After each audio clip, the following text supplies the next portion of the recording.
Hello and welcome back to From the Picture Up. This is episode 6, and we have two guests from TCU. I'm going to have them introduce themselves. My name is Noah Dietrich. I went to Lakeshore High School, and I'm currently a player at Western Michigan University. My name is Nick Biel. I'm from Indiana originally, and I'm also currently a player at Western Michigan.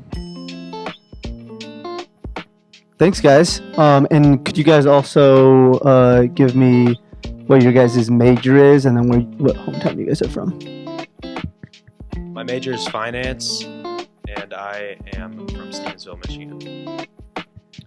My major is sports management, and then I also have I'm working my minor in legal studies to do legal stuff in sports, and I'm from Chesterton, Indiana. Thanks, guys. Yeah, so we're gonna start with the first question, which is, I guess, what brought you guys to play for TCU? Was it just Coach Wiseman kind of recommending it to you guys, or what brings you to Holland, Michigan? Yeah, I mean, I was basically told, you're going to be a Tulip. I mean, I went up and talked to Coach, and he thought it would be a great fit for me, and I'm glad I'm here because, I mean, it's fairly close to my home. It's a little bit of a drive, but there's nothing else much closer, and we got a great group of guys. Yeah, so I played last year as well, and just some of our guys from Western were coming to play for Tulips, so I was like, yeah, where are you guys playing? And they said here, so I was like, all right, I'll play. And then this year, I was just like, yeah, I'd like to run it back again and see what we can do, yeah. Yeah, I would like to kind of go into just I guess the difference between playing Tulip and Western. I can only imagine how much pressure it is playing for Division I. I guess how does that pressure fall into, I guess, also being a student and trying to learn and stuff? And I guess who's putting that pressure on you guys? Is it just you trying to get better? Is it the coach that's just always railing on you, your family, friends? I guess kind of what is it like being a Division I soccer player? I'll let Nick answer this question first.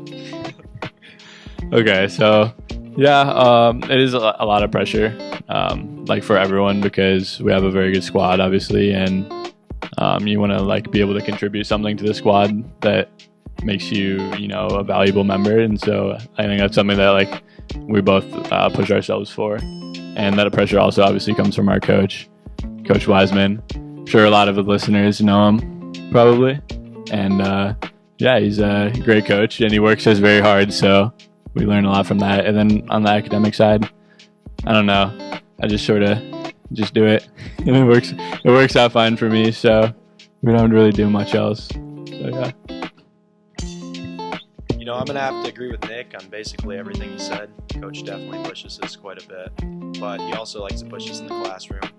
Our team had the second highest GPA in all of Division I college soccer last year, so I think that a lot of people don't really realize how difficult it is to be a Division I athlete, to balance out school and practice. I mean, maybe if you're going to school one day a week, probably wouldn't be that difficult, but if you're trying to achieve good grades and excel in your sport at the same time, it's a lot. So we drink a lot of coffee. So you guys playing, Division I, how is the skill level a lot different over at TCU than over at Western playing D1 soccer? Yeah, I feel like the TCU players just are a lot better than the Western guys. No, I mean, both are great levels. There's definitely, we played with, last year on our team, we had 4 guys that are now playing professionally, so there is definitely an upper echelon of players that we played with, but it's not too big of a difference between Tulip City and Western. Yeah, I agree. I think for me at Tulips, one of the things I didn't realize is that a lot of our players are a lot older. Most of the guys are seniors and stuff, so they have a lot of experience even playing collegiately, which playing at any level collegiately is obviously very hard, and you're very good if you would do so. Yeah, I would say the biggest difference is just the training being training only once a week versus like how often we train, like we just sort of have like a lot more like synergy and stuff within our squad just because of that. I feel like. Yeah, and I guess kind of what is that training schedule for Division One? Just kind of to give the listeners kind of a perspective of like, I guess what's a normal day look like, or even like a week with school and soccer when you are in season. And I bet it's still pretty busy out of season as well. So in the fall, should we start with preseason or give a full rundown? I'll do preseason. Nick, you can take the in-season. So yeah, preseason we typically start off. We practice 2 weeks without our coach. We can't legally practice with any of the coaching staff, so we just do conditioning for 2 weeks, which is probably my favorite time of the year, just to run all day. And then once the season starts, I guess it starts, but we don't have school yet. We do 2-a-day practices, which is it's definitely difficult. And then the season kicks off, school year starts. Yeah, so then it like really gets pretty hectic because like you have away trips and stuff. So like the squad's being separated. Like some people are traveling, some people aren't. So like the people who aren't traveling will have like stuff, and then the people who are traveling, obviously they're missing class, like emailing professors, and they're on the road for a couple of days. And we also have home games. And then basically our training schedule is like we train every day except for the day after a game. And if we actually still do training, but it's like if you played, you just sort of roll out and like stretch and stuff. And then the guys who didn't play will just play like a scrimmage for that practice. So we see each other every day, basically. If not actually every day, so. Yeah, so I guess what's like that community on the team? I know for me at Hope, like the 27 dudes are like all my brothers, and during the season I'm seeing them every day, and then I live with another 6 of them, so like those guys I'm literally with probably other than when I'm at class, and I even have class with some of them. I guess what has it been like on the Western team, kind of meeting new friends, and is there a difference between guys that are playing and guys that aren't playing? Are there different cliques? I guess what's the community like at Western? So one thing about Western Michigan soccer is that Coach Wiseman likes to recruit based on character. I think it's really brought a bunch of good guys together, so we have a really tight team. I really enjoy all the guys. Yeah. Yeah, no, the guys are great. Yeah, there's really no there's really no differences with how people treat each other. There's definitely groups of people who are closer with each other, but when we're all together, everyone's definitely very tight. And we are back with the segments, and this one is called The Number Game, and it's presented by Ludus. You guys already know. Go check Ludus out. We'll put it up in the left corner. But yeah, we're gonna flip a card, and then when the card gets flipped, one of the two guys will have to answer the question. If one person can't answer the question, the other one does. And the question is whatever the number flipped is. They have to guess the TCU player that has that number on the team. All right, so we will start with Noah first. All right, what card are we flipping here? We have 6.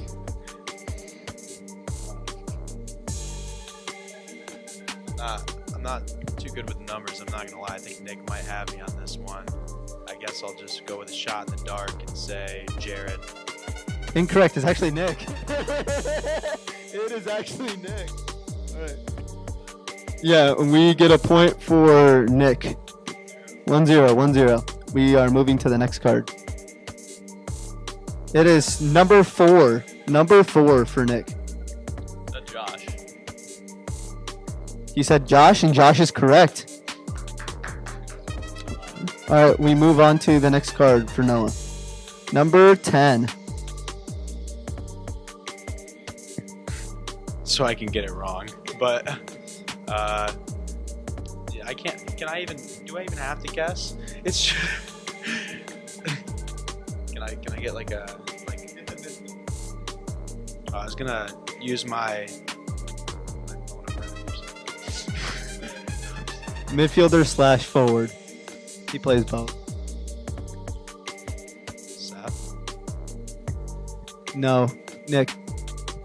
Is it you, Paulo? Yes, it is. And that's another point for Nick. Nick is running the board at the moment. We have one. Noah Dietrich. Well, we'll give it to Noah. All right. Number 9 for Nick. Okay, this one, I'm trying to think about. Is it Jordo? Correct. That's the 4th point for Nick. Number 7 for Noah. I'm not too sure about this, but I'm going to guess Jack Clarence. Incorrect. It's. Wait. I was about to say it. My bad. It's actually Nick's turn to guess. Ooh, I don't know about this one. I have 2 thoughts in my mind. Is it Jake? No, it is Kirby Eggers. So we are still 4-1. Number 5. Can I resign? Can I give this point to Nick or something? I have one more help, and it is a foreign player on our team. It is number 5. Rakundo? That was basically we handed it to him. So 4-2. Nick. Number 8 for Nick. This one's never mind. I won't help. Nick's too good. I think that is Jack. Incorrect. It's actually Christian Shannon. We'll keep it 4-2. It's number 3. God, I think this is Seth. Correct, and he makes it 4-3. Last one, number 2. If Nick can't do this, Noah has a chance to steal. Number 2, is that Jared? Incorrect, and there's no way that Noah gets this. So it's going to be 4-3. So based on that, I'm thinking the person hasn't been on the roster. No help. This is a 2-pointer. Is that fair? For the win. Okay.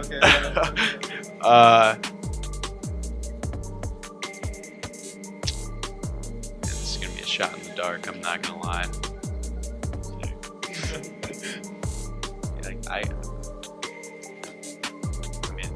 I don't know. It's actually Ole Olsen, who has not been at a training session yet. He actually got back on Sunday, so today will be his first session. So that is the end of segment 1. Yeah, so what was it like for maybe guys listening that are trying to get to that Division I level or even to that D3 level? What did you guys do when it came to recruiting, when it came to training to get to that Division I, when it came to playing high school soccer? How did you, I guess, make yourself stand out where you could play at a great school like Western Michigan? Well, me personally, I played under Coach Wiseman, so I kind of had an in. So, but to get to the level that to play Division I soccer, any sort of college soccer, you have to put in a lot of extra work. You can't just show up to the high school practices or your club practices. You're going to have to be working out on your own, working on your game, just getting better. You're going to have to have a different level of discipline unless you're born with Michael Jordan genetics or something. Yeah, so I had a different path, obviously, because I was from Indiana, but I would say the biggest thing, and you'll hear this at any recruiting camp you go to or anything, but you really have to put yourself out there in terms of you should go and introduce yourself to the coach if you go to an ID camp and send them emails and make sure they know who you are, so they're looking for you when you play in front of them. So yeah, I came to some ID camps and talked to Coach Wiseman, and then he came and saw me play against Kingdom, and they sort of just went from there. So yeah, and I would agree with all of what Noah said as well. And then also another thing you'll hear all the time, but academics really helps. If you can get academic money to a school, a coach will be much more likely to take you because they're not going to have to like give you as much money to try to lure you in or anything like that. So it can really be a big benefit to you. And it looks good, like for our program to have such a high GPA, it just looks good. So all that type of stuff. Yeah, so I guess also for kind of how you guys got into soccer. I know last podcast we had Dan and Abe on for anyone that listened to that. If you didn't, go listen. But little plug there. They grew up playing. They had another brother that was playing. I know Abe looked up to Dan playing. So, and then for me with my brother Alan, I just had someone always playing with me, and my dad always training with me. I guess what's your guys' perspective on how you kind of got put into soccer? Did you have any inspirations, or did it kind of just happen one day? So do you want like my whole story, or I mean whatever? So I played soccer since I was probably like 3 years old, but I didn't start playing goalkeeper until 7th grade, I think. I was a forward back in the day. Basically the next Ronaldo, but my career got short because I was kind of falling out of love with the game and decided when one of our goalkeepers stepped down, didn't want to play anymore, so I volunteered to hop in that, and the rest is history. Yeah, I don't really know. Like, my older brother played, and then my older sister also played. She was really good. And then I played, like, my parents just put me in, like, to rec soccer when I was, like, 5-ish, I guess. I don't know, I must have been decent enough because then they put me into, like, travel soccer and just kept playing, I guess, until now. Yeah, and I guess also a question that we asked Dan and Abe. I know Abe's looking to really try to get that college degree, and Dan's doing his own thing when it comes to entrepreneurial work, and then he's also still pursuing that dream to go pro. Do you guys still have, I guess, maybe dreams to still play professionally after college, keep playing? Do you guys, I guess, are kind of maybe tired of it and are just trying to maybe move on to playing just for fun, and then kind of going into maybe like finance or sports management? I guess what are your goals for after college? I mean, if all of a sudden the Premier League comes looking after for me, I would have to say, yeah, I'd probably want to play. But at this point in my career, I'm a little bit of ways from playing professional soccer, so I'm also pursuing my degree and trying to make sure I can have a stable life outside of soccer. If soccer comes, that would be amazing. But Yeah, I have to agree with Deets here. Like, I've been playing my whole life, and I feel like I just know that when my time playing collegiately is done, like, I'm gonna be pretty ready to like hang them up at least competitively, because like I've known for a while that like, well, I'm good at soccer, like I'm better like with my brain and stuff than in soccer, like I'll be able to go farther with that. So like that's not really my dream anymore, but like that's why I want to do sports management, so I can stay within like the sports industry and do all that type of stuff. So yeah, I mean, yeah, if Prem came calling though, either way, I'll definitely run like men's league around here. So Yeah, and I mean, I think that's kind of the same for me too. I mean, you kind of, especially with me playing Division III, you kind of, I guess, try to finish those 4 years and then kind of find that next passion. Same, trying to go into sports management. It's kind of why I've been doing all this stuff for Tulip City. Is, I mean, you try and find that next passion. How do you think maybe that experience as a Division I player? Because I mean, I know how much dedication it takes to put into the amount of training we do at a Division III level, and you guys do more. How will you take maybe that stuff that you've learned from playing for Chad or playing for these big programs into maybe the workplace, and maybe will that help you in the workplace, or how do you see that maybe translating over? yeah, I feel like I've learned discipline playing college soccer. I think that I'll definitely be better prepared for the real world, just based on how tough it is to play Division I soccer. I have to agree. I had a joke with one of our teammates at Western. Also, shout out Levi Crooks. You probably know him, Paulo. But like sometimes during like our hardest like times at practice and stuff, we would always joke that like if nothing else, we're always getting 4 years of free mental toughness from coach. So because like that's really like he will really get on you, and that's one thing about Western that's like pretty cool is that we just like everyone on our team has a really big like no quit type attitude and mentality. So you definitely get a lot of important life skills like from that, and he's also always pushing that type of stuff on us. So it's good. Yeah, I think that's also I think we've talked on the podcast before that I had Coach Dave Brandt for my first 2 years here at Hope, and he's kind of has that Army background, so it was just running all the time, doing suicides on the field, going for those 5-mile runs, and I think it just sharpens you more as a man moving forward when you play for a coach like that, who kind of just is always trying to make you better. And I mean, in the moment, I know it sucks. I bet there's times where you guys have been like, yo, screw coach. Like, I don't want to be here. And I've definitely been there before. And this is the next segment, also presented by Ludus. Again, go check them out. And this segment is called Your GOAT. So I'm going to give a category. They're going to have to give what their GOAT is of that category. And we are first starting out with ice cream flavors.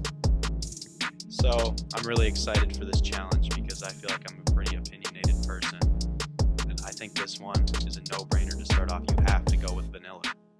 It's a staple. I mean, I think it's the classic flavor. You could argue chocolate, but I mean, I'm a vanilla guy. I'm a classic man. So I'm going vanilla. I mean, I have to say that vanilla has done a lot for the game. Like, it's just not done. It's not done enough. It's led to a lot of like incredible flavors, but that's the thing. They're all better like than vanilla. Vanilla is just a role player, in my opinion. So with that being said, I'm gonna have to go with Moose Tracks, which is vanilla ice cream, chocolate fudge, and Reese's Cups. For those of you who don't know, and it's very good. The best flavor. I actually just had an argument with my girlfriend over best soft serve flavors, and I did say vanilla. So I don't agree the best, but I will say it's the best soft serve. No. Okay, so the next is your GOAT appetizer. Chips and salsa. I need to explain. Like loaded nachos. Those are quick. I like those answers. All right, Nick already talked about his favorite show, but now he's going to give his GOAT show. Yeah, this is tough. I actually kind of agree with Nick on Peaky Blinders, but I think I like Breaking Bad a lot. I think that edges it out. Yeah, I think I'm gonna have to go with Peaky Blinders here. Just the best show. Yeah. This one can be a little controversial. Your GOAT soccer player. I'm not too opinionated on this, but I think Messi is better. He's just the overall better player at this point.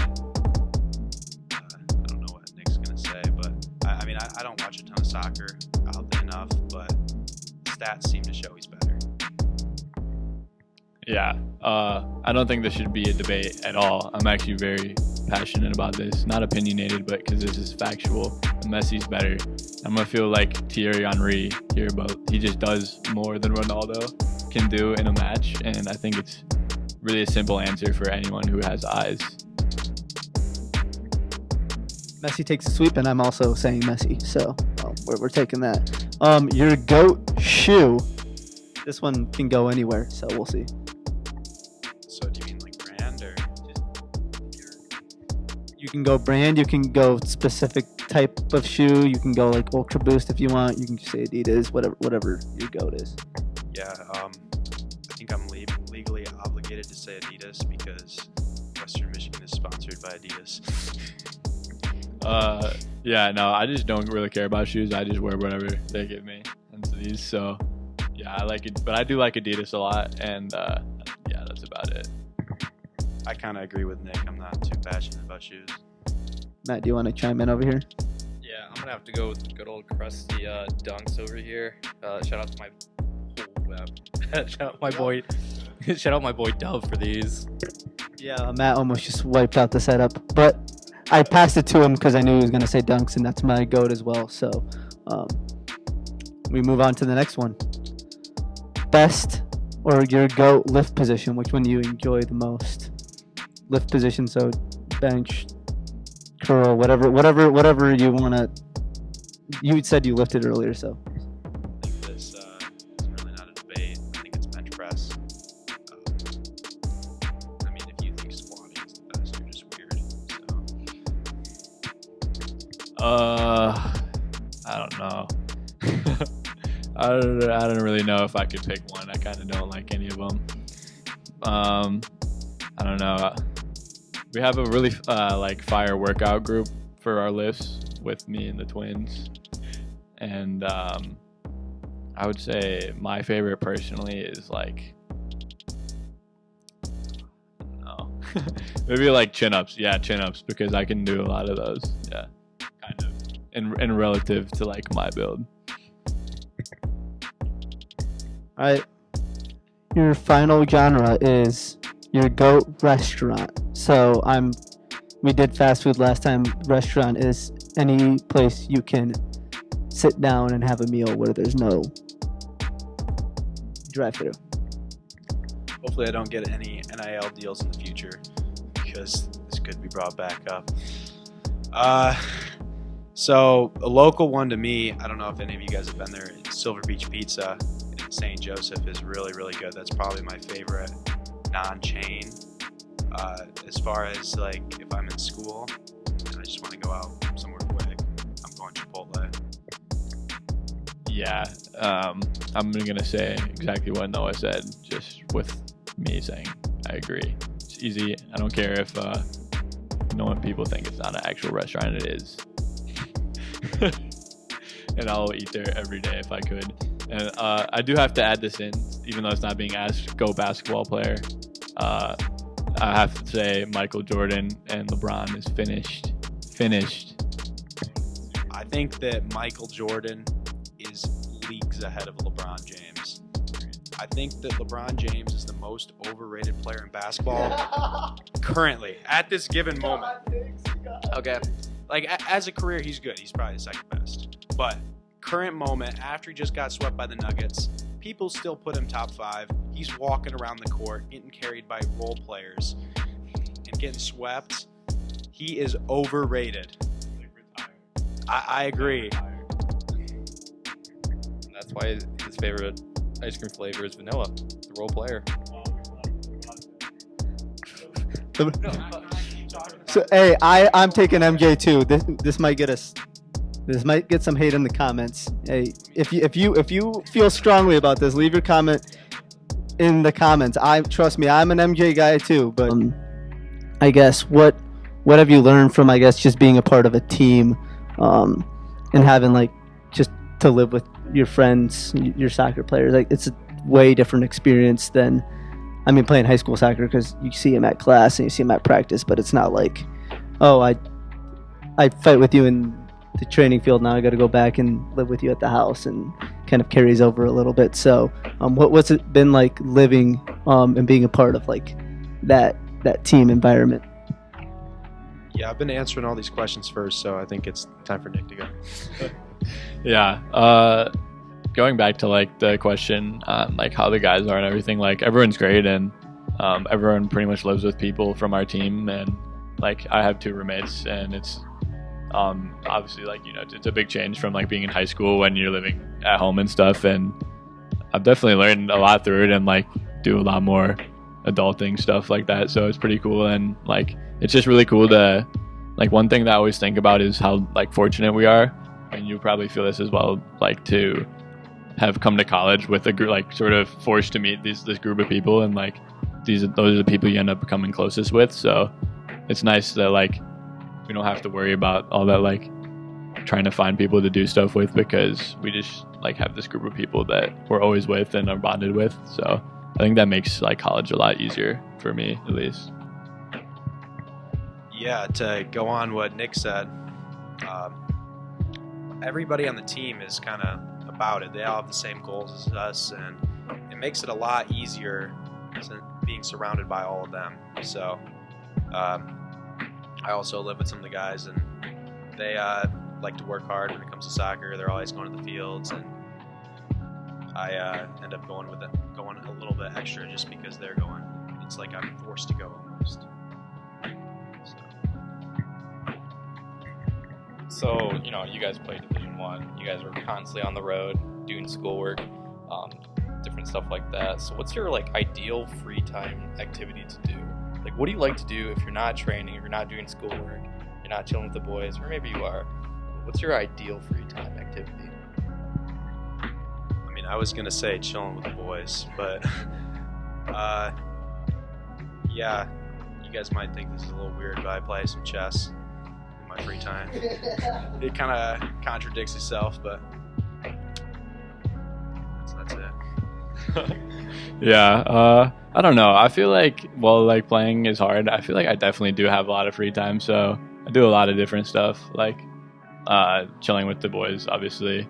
I used to play a little bit of chess, but no, not really anymore. I play Clash Royale. I play Pokemon Go, WMU soccer. Yeah, I play Pokemon Go as well. That one's a bit, not really used anymore, but I watch a lot of shows. I hang out with my girlfriend. I do a lot outside of soccer, so yeah.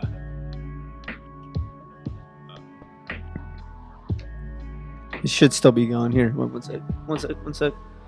Sorry, we got editing powers. Don't worry.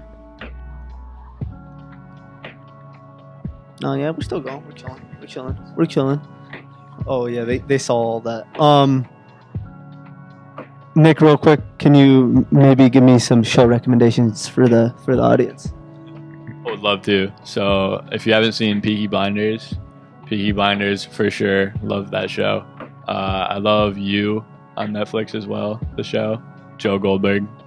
And what else do I watch? F1, Drive to Survive. That show is so sick. I've been watching that a lot recently. It's so cool. And I don't know, any type of documentary or docuseries or anything like that for sure. And I guess it comes with a little bit with free time, but I guess when you do spend so much time with your team, I guess maybe how do you, other than free time, how do you get away? How do you go see your family a lot? Do you have friends outside of the team that you hang out with? Maybe when you're a little fed up with the team. I know I like to have friends outside of the team when especially right now when it's the off season. I've kind of spent all year with my guys. It's nice to have other friends to hang out with. I guess how do you guys get away from the team when you do spend so much time with them? Yeah, I definitely need to get away from these guys sometimes, especially Nick. But I have at-home friends that I grew up with. Anytime I'm at home, I love seeing them. Yesterday I was playing golf with some of my buddies from high school since I was 5. And then I definitely enjoy spending time with my family as well, as much as I can. But I also like to go to the gym sometimes just to be in my own space, away from everybody. You don't really have to talk to too many people and just get a good workout in. Yeah, I also have at-home friends, but I don't talk to them anymore. So, I don't know. I stay around Kalamazoo most of the time because I do get tired of the team, but I pretty much only hang out with my roommates or the team, and my roommates are obviously on the team, or my girlfriend. So I guess her is probably the answer. That's who I'm with if I get annoyed with my roommates or my teammates or something. So yeah, but I'm a pretty I like to be with people normally, so I don't do a lot of alone time or anything. Yeah. So yeah, I guess one last question. What's been your favorite part of TCU this season? If that's training, if that's with the guys, and maybe just maybe one memory from training session that you're just oh, this is a dope time. This is fun to be around. Yeah, I definitely think it's the team. I feel like, although we haven't been together long, at least for me, I know Nick's been here a year, I feel like we mesh really well. There's a lot of really good characters from all over the place, and they bring a lot of energy to practice and even the games. So just getting some jokes on the sidelines. Favorite memory? That's tough. There's a lot to go around, but probably when Marsh bombed it right into the face of that guy on the Michigan Stars. Yeah, I've got a couple of things. Obviously, the team. Yeah, it's nice to like have those relationships with the guys from the team from last year that like already had and come in here and like create even stronger bonds. And then also bringing in all the new guys is super fun. And we definitely have like a team of all really chill guys who just like want to play and just like laugh and stuff. So it's fun. And like a couple of favorite memories. One, obviously the win against Livonia. That was great. 2-1 comeback. That was a devastating game on my legs. I was so dead. It was so hot. But yeah, that was a great game. Everyone played amazing. And then also me and Jake defending the barrel at practice 2 weeks ago. No one scored. No one even came particularly close. But yeah, that was epic. Thank you for tuning in. Follow up next Monday for another video. Love you guys. Like and subscribe.